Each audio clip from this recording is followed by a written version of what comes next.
नारायणं नमस्कृत्य नरं चैव नरोत्तमं देवीं सरस्वतीं व्यासं ततो जयमुदीरये। जय श्री राधे, जय श्री कृष्ण। आज के प्रश्नोत्तरी कार्यक्रम में आप समस्त भक्तों का हम स्वागत करते हैं और साथ ही स्वागत करते हैं आपके प्रश्नों का।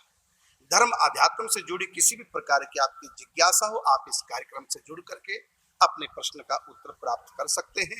किस प्रकार? जो इस समय नए जुड़े हैं लोग टीवी के माध्यम से, उनको कहना चाहूंगा, टीवी के नीचे स्क्रोल में नंबर फ्लैश हो रहे हैं, ये व्हाट्सएप नंबर है। इन नंबरों पे आप अपना व्हाट्सएप सेंड करेंगे प्रश्न, न कि बोल करके। आओ प्रश्नोत्तरी कार्यक्रम में प्रवेश करते हैं।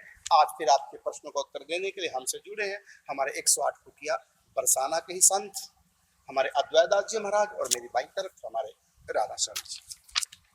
आज का प्रथम प्रश्न है, पेड़ कब लगेंगे? पेड़ तो लग रहे, अभी इन 4-5 दिनों में 50 के लगभग पेड़ लग चुके। राधा कुंड, वहां राधा कृष्ण नर्सरी है, वहां से पेड़ मंगाए थे। 50 के लगभग पेड़ लग चुके हैं।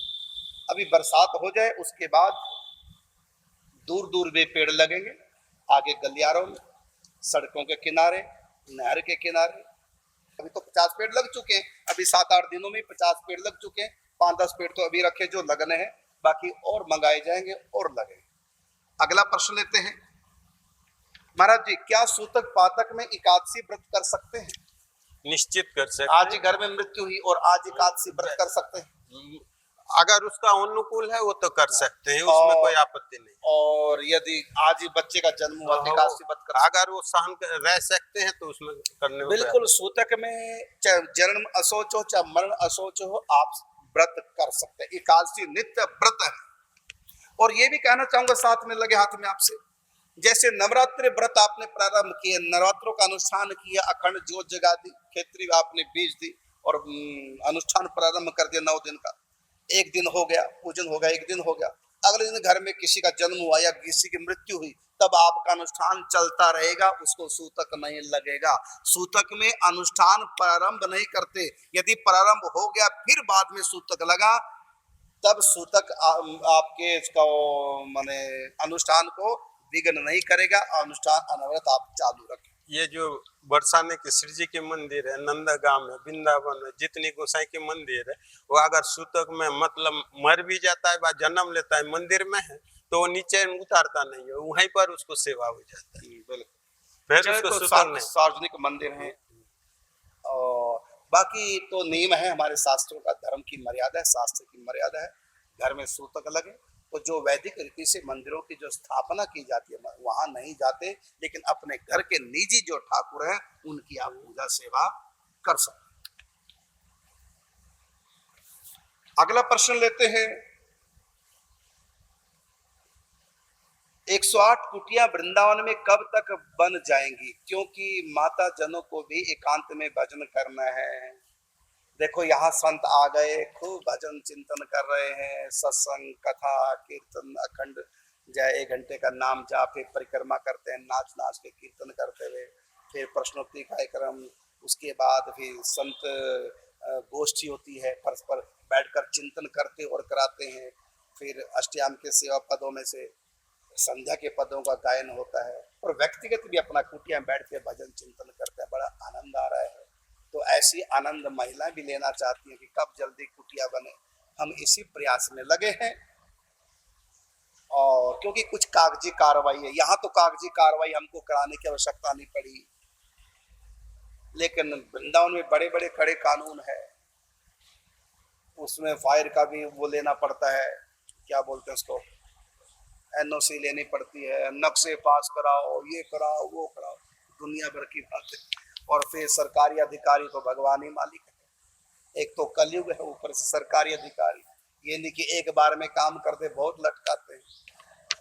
अगला है कि आपने बताया कि 12 उंगल से बड़े विग्रह घर में नहीं होने चाहिए। मेरे घर में 12 उंगल से बड़े विग्रह हैं, क्या मैं उनको आपके द्वारा बरसाने में 108 कुटियों में मंदिर के लिए श्री विग्रह जो बनाए जा रहे हैं उनमें दान कर सकती हूँ? बिल्कुल आप दान कर सकते हैं। बाकी नियम देखो शास्त्रों का यही है, 12 उंगल से बड़े ठाकुर जी घर में नहीं होने चाहिए। और यदि किसी के पास है तो उनके लिए अलग ही व्यवस्था हो, उस कमरे में कोई सोए ना, पवित्रता का ध्यान रखें, विधि विधान से पूजा करनी। लेकिन छोटे से आप ठाकुर जी रखेंगे 12 उंगल से छोटे, फिर आपके घर के सदस्य की तरह है, उसमें तो सूतक पातक भी नहीं लगता। बड़े ठाकुर जी में सूतक पातक भी लगता है, और बड़े का तो विधान गृहस्थ में है ही नहीं शास्त्रों के अनुसार। तो आप यहाँ भी दे सकते हैं। उनको हम जो बड़े ठाकुर जी बनाएंगे गला करके पीतल आदि को, तो उसमें भी आ जाएंगे। नहीं तो किसी संत को यहाँ देंगे, संत सेवा पूजा करेंगे ठाकुर। अगला प्रश्न है, 5 वर्ष की आयु में पूजा पाठ गीता रामायण चालीसा भागवत पाठ कर रही हूँ, अब 2 महीने से 16 माला करती हूँ, क्या आपसे दीक्षा मिल जाएगी? बिल्कुल मिल जाएगी, लेकिन फिर भी हम कुछ बातें पूछेंगे। हमारा मन माना तो हम दे सकते हैं, क्योंकि आपकी बड़ी निष्ठा हम देख रहे हैं, आप नियम से भजन भी कर रहे हैं, तो आपको शायद मिल जाए, पक्का नहीं कह सकते। अगला प्रश्न है, घर के मंदिर में हनुमान जी की कौन सी मुद्रा में तस्वीर लगानी चाहिए? राधा स्वामी जी कुछ बताएंगे जानकारी हो? हाँ ठाकुर वैसे तो कौन सी मुद्रा में? हनुमान जी का एक मुद्रा, जैसे छाती चीर के दिखा रहे हैं जी, तो कोई कोई हाथ जोड़े, कहीं माला लिए हैं, आंख बंद करके भजन करे, कहीं पहाड़ उठाए हैं, कहीं हुंकार भर रहे हैं, तो कौन सी मुद्रा मंदिर में घर में होनी चाहिए हनुमान जी? वैसे तो यदि प्रेम की दृष्टि से करें तो सबसे अच्छा तो यही है सौम्य रूप। हाँ, सौम्य रूप, और अपना प्रेम से पिघला हुआ जो रूप है, जिसमें छाती चीर के, छाती में ठाकुर जी, हृदय में ठाकुर जी, हृदय में ठाकुर जी, आंख बंद करके माला लिए बैठे हैं, माला लिए हैं, तो ये सब रूप प्रेम वाला सौम्य, या हाथ जोड़े हैं जी, यहाँ जोड़े राम जी के चरणों में बैठे हैं। तो इस प्रकार से कोई भी रूप, ऐसे तो कोई भी रूप आप कर सकते हैं, क्योंकि ठाकुर जी के सारे रूप ही दिव्य हैं, सभी रूप का कर सकते हैं, लेकिन सौम्य रूप का करें तो सबसे अच्छा। सौम्य रूप का ज्यादा अच्छा माना गया घर में, इसमें हाथ जोड़े हैं या हाथ बांधे हैं या हाथ जोड़े हैं, और या हृदय में राम जी के दर्शन करा रहे हैं, ये रूप हो। अगला है महाराज जी आपसे है कि क्या आत्मा को कोई देख भी सकता है क्या? उसका जो साधन है, उस साधन करने से वो दर्शन हो सकता है। आत्मा को दर्शन कैसे? दूसरे की आत्मा को? दूसरे के आत्मा के, आत्मा का मतलब भूत प्रेत नहीं, आत्मा मतलब अपने आत्मा को ना, अपने आत्मा को दर्शन। अच्छा, दर्शन करेंगे, कौन करेगा दर्शन?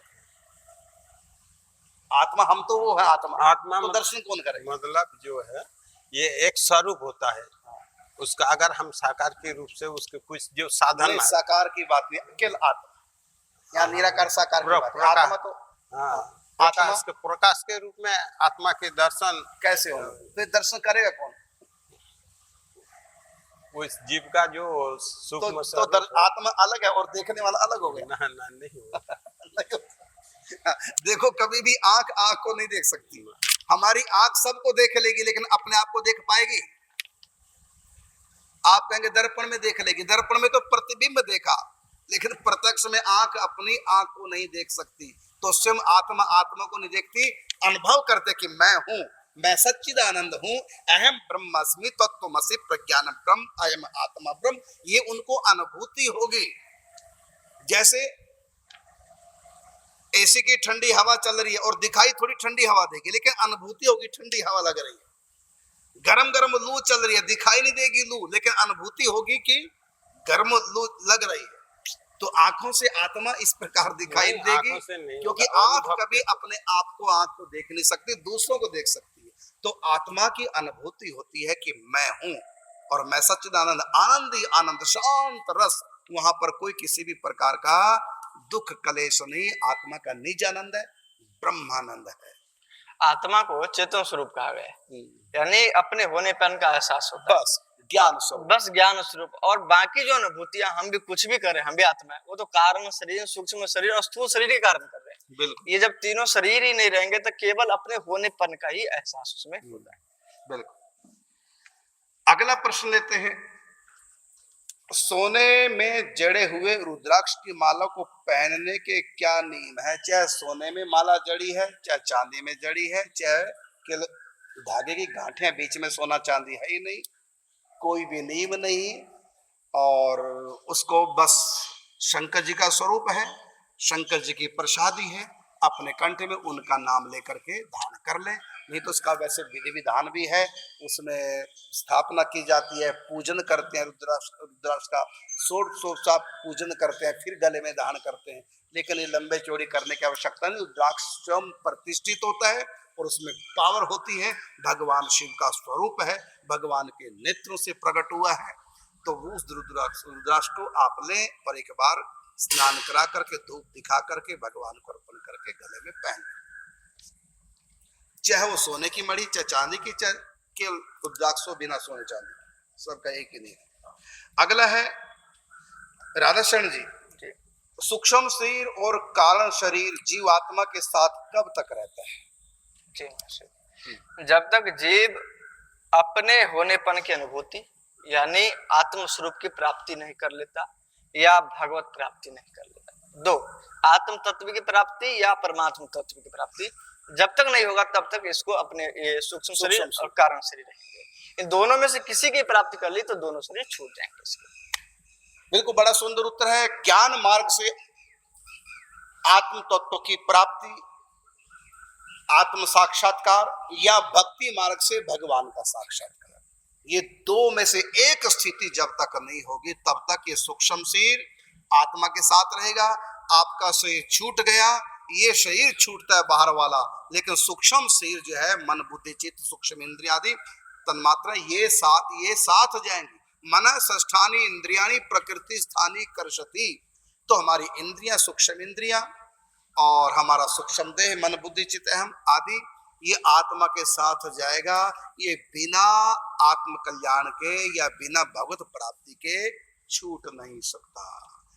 कहीं भी चले जाओ, चाहे देवता बन जाओ, चाहे सिद्ध लोक में चले जाओ, चाहे ब्रह्म लोक में चले जाओ, चाहे नरक में जाओ तो चाहे स्वर्ग में जाओ, चाहे ऋषि मुनि बन जाओ, योगी बन जाओ, तपस्वी बन जाओ, ज्ञानी बन जाओ, कुछ भी बन जाओ, ये शरीर तब तक सूक्ष्म शरीर आत्मा के साथ रहेगा। कब तक?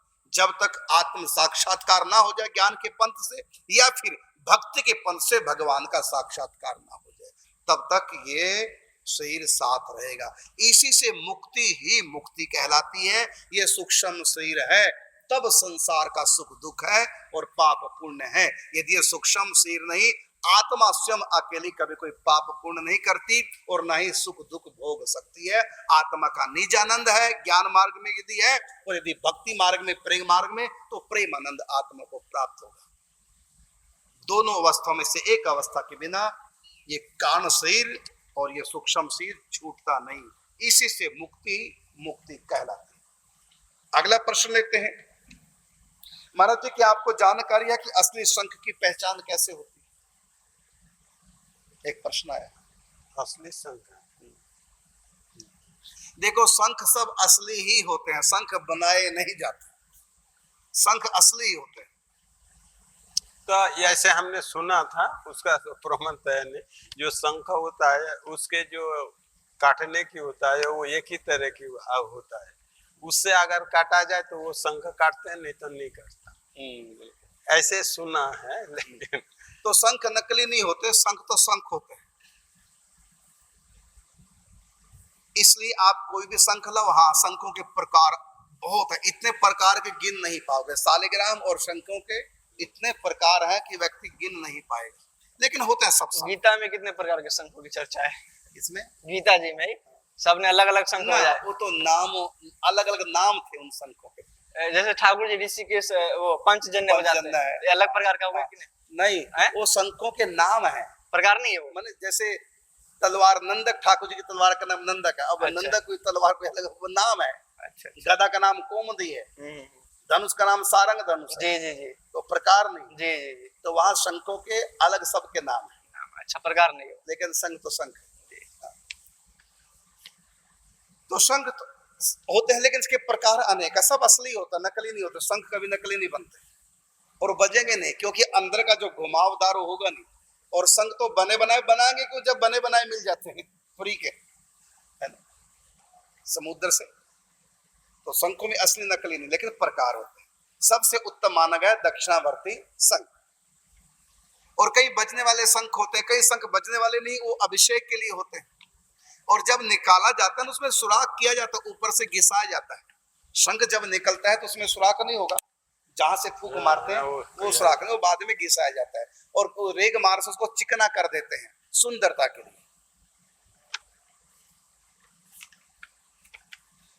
वो पत्थर का मसाले का, प्लास्टिक का नहीं हुआ करता, तो पता चल जाता है पत्थर है ये मसाला है, वो तो उस कीड़े की हड्डी होती है। अगला प्रश्न है, वृंदावन के पुरातन मंदिरों के कृपा कर नाम बताइए। कैसे कैसे लोग प्रश्न करते हैं महाराज जी। पुराने 7 जो ठाकुर जी हमारे, उन्हीं का नाम बता श्री राधा गोविंद देव जी, राधा गोविंद देव, मदन मोहन जी है, ये प्राचीन ठाकुर जी हैं सब। गोपीनाथ जी है, राधा रमन लाल जी है, राधा वल्लभ लाल जी है, और आपके बांके बिहारी, राधा दामोदर, ऐसे राधा श्याम सुंदर, जुगल किशोर, ऐसे रंगनाथ जी है, ऐसे करे तो 12। बिल्कुल। वैसे तो सेवा कुंज है, निधुवन की है, गोपेश्वर महादेव है। हाँ बिल्कुल। आज से लगभग 35 साल पहले वृंदावन के मंदिरों की गणना हुई थी, उस समय 5000 थे, 35 साल पहले। अब तो न जाने कितने हो गए। लेकिन सातों देवालय वो बड़े प्राचीन है, जो अभी नाम गिना है। अगला प्रश्न है राधाशरण जी आपसे। श्रद्धेय राम सुखदास जी को गुरु मानता हूं, पर कभी उनसे मिला नहीं हूं। उनकी पुस्तकें जैसे गीता, साधक संजीवनी को जीवन में उतार कर अपना कल्याण कर सकता हूं क्या? महाराज श्री ग्रंथ जो है वो तो वास्तव में भगवान के ही स्वरूप है। बिल्कुल। गीता जी तो साक्षात भगवान के स्वरूप है।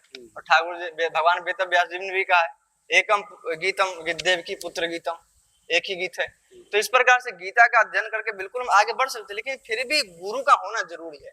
क्योंकि आपकी निष्ठा कब तक गीता में बनी रहेगी ये निश्चित नहीं है। जब तक आपके ऊपर गुरु का डंडा नहीं रहेगा, उनकी कृपा नहीं जब तक आपके ऊपर होगी, तो आप कब तक सन्मार्ग पे चल रहे हो और कब भटक जाओगे कोई पता नहीं है। लेकिन आपके ऊपर यदि गुरु की कृपा हो जाए तो आपको भटकोगे तो वहां से भटकने नहीं देंगे। पूज्य पंडित बाबा के जीवन में आता है चरित्र। उनका एक शिष्य काशी में था, तो काशी में भक्ति भाव तो करते ही था, लेकिन कुछ संग में पड़ के एकाएक वो वेश्या के दरवाजे पे पहुंच गया। उसको वहीं पंडित जी प्रकट हो गए। नहीं, दरवाजे पे मैंने अपने घर से चल दिया जी, वही जी चल दिया था। तो उसी समय पंडित जी प्रकट हो गए और उसको रोक लिए। तो माने गुरु का होना जीवन में बहुत जरूरी है, शरीरधारी। बिल्कुल। देखिए, गुरु तो इतना आवश्यक है। जिन्होंने भी ये प्रश्न किया, मैं उनसे पूछता हूँ, यदि वो पढ़े लिखे हैं तो बिना गुरु के पढ़ाई कर ली के गुरु बनाए? स्कूल भी गए और स्कूल में गुरु भी बनाए। बिना गुरु को क्या वो पढ़ाई की उन्होंने? कोई भी विद्या आज तक हमने सीखी तो गुरु तो बनाने पड़ते हैं। बिना गुरु बिन भव निधि तरहि न कोई, जो विरंच शंकर सम। हाँ, इतना तो हम कहेंगे, 11 गुरु बनाने से अच्छा तो बिना गुरु के ठीक। भगवान को गुरु मान लो, लेकिन कब तक? जब तक कहीं निष्ठा न जम जाए। लेकिन न सोचो कि अब हमको गुरु की आवश्यकता नहीं, तब तो अपराध होगा, गुरु अवज्ञा होगा। हाँ, जब तक ऐसा संयोग ना बने तब तक भगवान को गुरु मान के रखो, गीता के अनुसार अपना जीवन बनाओ, खूब नाम जाप करो और भगवान से प्रार्थना भी करो गुरु के लिए। स्वयं अर्जुन को गुरु की आवश्यकता पड़ी। स्वयं अर्जुन को गीता में 2 अध्याय 7वां श्लोक, वहां कहते हैं, शिष्यस्ते हम शादी माम त्वाम प्रपन्नम, प्रभु मैं आपका शिष्य हूं, आप मुझको ज्ञान दीजिए। तो अर्जुन को भी गुरु की आवश्यकता पड़ी। और ऐसी कितनी कथा, नामदेव की कथा है। स्वयं भगवान विठल, भगवान श्री कृष्ण कहते हैं तुम गुरु बनाओ, नहीं तो कच्चे रहोगे। ऐसी धन्ना जी को नाम और भगवान राम प्रकट होकर कहते हैं तुम गुरु बनाओ जाके रामानंद जी को। क्यों कहा? जब राम जी मिल गए। नामदेव जी को 5 वर्ष की अवस्था में ठाकुर जी मिल गए, तो क्यों ठाकुर जी ने कहा कि गुरु बनाओ? एक मर्यादा है। 4 संप्रदाय के जो 4 बड़े आचार्य है उनको भी गुरु बनाने पड़े। हाँ बिल्कुल। और ये संप्रदायों की स्थापना स्वयं ठाकुर जी ने किया। क्यों की? इसी के ही कारण 4 संप्रदाय। सुदर्शन चक्र अवतार निम्बार्क आचार्य स्वयं भगवान ने भेजा है। और गर्ग संगीता में तो बड़ा अच्छा लिखा इसमें चारों आचार्यों के बारे में कि इनसे जो दीक्षा लेंगे तो उनके ऊपर विशेष कृपा बरसेगी, वही वास्तव में दीक्षा कहलाएगी और इससे फिर भक्ति प्राप्त होगी। और किसी भी संप्रदाय से आप दीक्षा लेंगे, लेकिन संप्रदाय प्रमाणिक हो। संप्रदाय उनको कहते हैं जो प्रथम गुरु भगवान हो, माने भगवान ने प्रथम बार दीक्षा दी और वो शिष्य दर शिष्य आज तक चली आ रही है, इनको कहते हैं प्रमाणिक। जैसे हमारे यहाँ जैसे पूज्य श्री महाराज जी हमारे सामने विराजमान है, आप ब्रह्म गौड़िया माधु संप्रदाय से, तो कहां से दीक्षा मिली? स्वयं भगवान ने शिक्षा दीक्षा श्री कृष्ण ने ब्रह्मा जी को दी और होते होते यहां तक पहुंची। इसी प्रकार हमारी दीक्षा हमको कहां से मिली? शिक्षा दीक्षा तो 24 अवतारों में हंस अवतार, हंस भगवान ने शिक्षा दीक्षा दी है। सनकादिकों को सनकादिकों ने शिक्षा दीक्षा दी, देवर्षि नारद जी को देवर्षि नारद जी ने शिक्षा दीक्षा दी है, निम्बार्क भगवान को, और निम्बार्क भगवान से करते करते कितने संतों के पास आज तक चली आ रही है।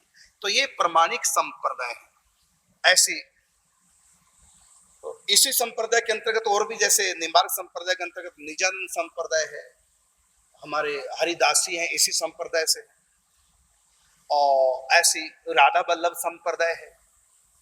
इसी प्रकार जैसे पूज्य महाराज जी संप्रदाय से, गौड़िया माधव संप्रदाय से, और पुष्टि मार्ग विष्णु स्वामी संप्रदाय से, ऐसे स्वामी रामानंद जी से जो संप्रदाय आगे विस्तार को प्राप्त हुआ, रामानंद संप्रदाय, ये भगवान राम से प्रारंभ हुआ। और इसी प्रकार श्री संप्रदाय लक्ष्मी से प्रारंभ होता है, भगवान नारायण ने लक्ष्मी को, आगे होते होते आज तक दीक्षा शिक्षा चली आ रही है। तो ये भगवान से प्रारंभ हुए संप्रदाय हैं। जब हम किसी प्रमाणिक एक गुरु से जुड़ते तो उस समय एक से नहीं जुड़ते, उनका गुरु करते करते अंत में जगत गुरु कृष्ण मंदे जगत गुरु भगवान से जुड़ जाते हैं और वहां से हमको पावर मिलने लग जाती है। चेतन मंत्र है, ये चेतन मंत्र है, बिना श्रद्धा विश्वास के भी जाप करोगे तब भी चमत्कार दिखाएंगे। ये चैतन्य मंत्र है, इन मंत्रों को वरदान है। तो परंपरा से प्राप्त विद्या में अनेकों संत महापुरुषों का आशीर्वाद वरदान भी काम करता है। लेकिन जब तक ऐसा संयोग ना बने, आपकी श्रद्धा का संयोग कहीं संत से जब तक ना बने, तब तक आप मत बनाइए। लेकिन गीता का पाठ कीजिए, गीता में जो जो कहा, जितना भी समझ में आपकी आ रहा है वो अपने ऊपर लागू कीजिए और हर समय प्रभु के नाम का जप कीजिए और साथ में भगवान से प्रार्थना कीजिए। स्वयं गीता में, आप तो गीता पढ़ते हैं ना, तो स्वयं गीता में कहा गुरु बनाने के लिए। एक तो अर्जुन ने स्वयं कहा शिष्यस्ते हम शादी माम तो हम प्रपन्नम, मैं आपके शरण हूं, आपका शिष्य हूं, आप गुरु। और दूसरी बात वहां कहा तद विद्धि पणिपाते न परिप्रश्ने न सेवया। क्यों कहा अर्जुन को कि तुम संतों के पास जाओ, उनके चरणों में प्रणाम करो, उनकी सेवा करो। तद विद्धि पणिपाते न परिप्रश्ने न सेवया, फिर अपने उद्धार का प्रश्न करो, तब वो तुमको उपदेश देंगे। उपदेश दीक्षा को शिक्षा को उपदेश कहते हैं, तब वो तुमको उपदेश देंगे। तो स्वयं ठाकुर जी अर्जुन को कहते हैं जाओ संतों के पास। आप तो गीता को मानते हैं ना कि मैं गीता को मानता हूं। 13वें अध्याय में भी कहा है ज्ञान प्राप्ति के लिए कहा है आचार्योपासनम शौचम, आचार्योपासनम शौचम, माने आचार्यों की उपासना करो, अर्थात उनकी सेवा। तो ये तो इतनी महिमा है। गोस्वामी तुलसीदास जी तो यहाँ तक कहते गुरु बिन भव निधि तरहि न कोई, जो भी रंच शंकर सम हो। कितनी जगह भक्तमाल में देखो, कोई ऐसा भक्त चरित्र बताओ जिसने गुरु ना बनाया हो। सबके गुरु, तो आप अलग से लिख क्यों खींचना चाह रहे हैं? हाँ, इतना मैं कहूंगा, जब तक आपकी श्रद्धा आस्था कहीं मजबूत पक्की ना हो तब तक आपको दीक्षा लेनी भी नहीं चाहिए। क्योंकि यदि आस्था श्रद्धा विश्वास पक्का नहीं, मजबूत नहीं, तो आप उल्टा अपराधी हो जाएंगे। इसे लो ही मत। लेकिन खोज जारी रहे और प्रार्थना भगवान से जारी रहे, और जब गुरु का संयोग बनेगा बन जाएगा। लेकिन नाम जब आप आज से नहीं अभी से प्रारंभ करो।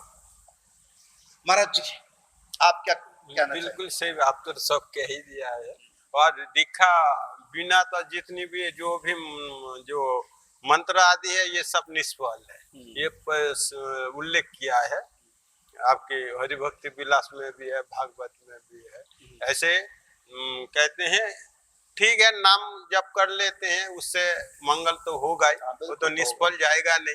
लेकिन मंत्र आदि क्योंकि उसका उच्चारण विधि और स्थान समय ये सब तो उसको ज्ञात नहीं है, वो जानता नहीं है, ये गुरुदेव ही उसको जनाते हैं कैसे कैसे बैठ के कैसे करना है, तो वो जब फलदायी होता है। और गुरु प्रदत्त साधना फलदायी होती है, गुरु प्रदत्त साधना ही फलदायी होती है। नहीं तो रिद्धियों सिद्धियों में भटकोगे, अनेक विघ्न बाधाएं, और सबसे बड़ी विघ्न बाधा तो यही है कि सब जगह यही चिल्लाओगे देखो मैंने गुरु नहीं बनाया और मेरे पास ही ये अहंकार आश्रय करेगा, देखो गुरु की जरूरत ही नहीं, अहंकार मतलब और उल्टा सनातन धर्म का बेड़ा गर्क करेगा ऐसा व्यक्ति।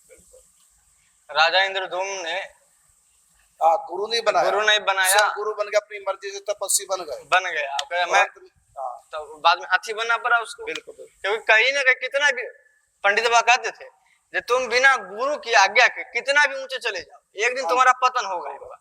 तो इस प्रकार से गुरु तो बनाना क्या उसको जो रहस्य मालूम नहीं पड़ता है ना, ये तो गुरुजी से ही मालूम पड़ेगा उसके सारे रहस्य। और हम मंत्र भी जप करे व ग्रंथ भी अध्ययन करे, ऐसे हमारी वैष्णव दीक्षा संप्रदाय कैसे लेंगे जब गुरु ही बनाया, दीक्षा कहाँ से लेंगे? और का ऐसे भी है ये वैष्णव ग्रंथ जैसे गीता है, भागवत है, वो भी गुरुकरण करके गुरु के पास जाके अध्ययन करना चाहिए, किसी विज्ञ व्यक्ति के पास। अपना आप अध्ययन करेंगे तो उसका एक अर्थ दूसरा अर्थ लगेगा, ऐसे भी होता है। गलत अर्थ लगा के हम बैठे और उसी में हमका कल्याण की जगह अकल्याण होके बैठते हैं। बिल्कुल, उस बिना संतों की कृपा के ग्रंथ भी कृपा नहीं करते, समझ नहीं पाओगे ग्रंथ क्या कहना चाह रहे हैं, नहीं तो फंस जाओगे। ग्रंथ तो एक जंगल है, भटक जाओगे जंगल में, पापा की उंगली पकड़ के चलो, गुरु की उंगली पकड़ के। जैसे जैमिनी ऋषि का प्रसंग आया, व्यासदेव के शिष्य है, उन्होंने व्यासदेव ने लिखा ये भगवान की माया इतना है जो किसी विद्वान व्यक्ति को भी पतन करा सकते हैं। उसने देखा, उसने लालसाही से उसको काट दिया, ये बात जमीन, ये जमीन नहीं है। तो फिर उन्होंने व्यासदेव ने स्वयं उसको देखा के परीक्षा लिए और फेल हो गए। तब उनको लगा पता कि हाँ, गुरु जी भी ठीक है, फिर जब ठीक किया है। हाँ, बिल्कुल। तो देखो, यदि शादी नहीं हम कराना चाहते, हम मैं कुंवारी रहूंगी लेकिन पतिव्रत धर्म का पालन करूंगी, कितनी हास्यप्रद बात होगी। कुंवारी रहूंगी लेकिन पतिव्रता बनोगी, तो बताओ पति नहीं है तो व्रता कहाँ कहते हैं शादी नहीं कराऊंगी लेकिन मंगलसूत्र पहनूंगी, क्योंकि मंगलसूत्र बड़ा अच्छा लगता है। शादी नहीं कराऊंगी लेकिन करवा चौथ का व्रत करूंगी, तो कैसे होगा भाई, ये सब बिना पति के कैसे होगा? इसी प्रकार गुरु बिन भक्ति नहीं, भक्ति मिलती ही संतों से। प्रथम भक्ति संतन कर संगा, राम जी कहते मेरी भक्ति 9 प्रकार की, तो प्रथम कहां से? प्रथम भक्ति संतन कर संगा, दूसरी रति मम कथा प्रसंगा, गुरु पद पंकज सेवा।